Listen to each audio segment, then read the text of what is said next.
We'll demonstrate bullion stitch. Come up at top end of line. Then take down at bottom end of line. Vertically push needle up. When coming up, must be close to exit point. This way, after wrapping thread later, distance won't be too large. We push needle upward. Then we take this thread. Can use finger to pad below needle. This way, convenient for wrapping thread.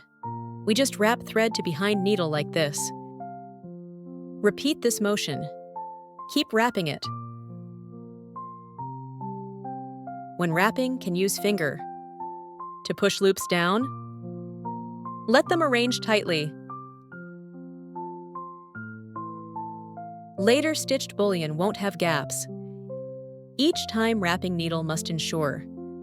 Thread wraps from front of needle to back, rotating one circle like this. Let it form three-dimensional bullion effect. Number of wraps and tightness.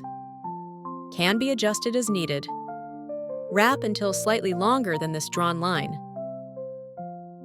Then, use finger to press wrapped loops. Push needle upward. Gently pull thread. Then, lay it down along body direction. Can use needle to adjust it. Let it present three-dimensional bullion effect. Then, take down at end here.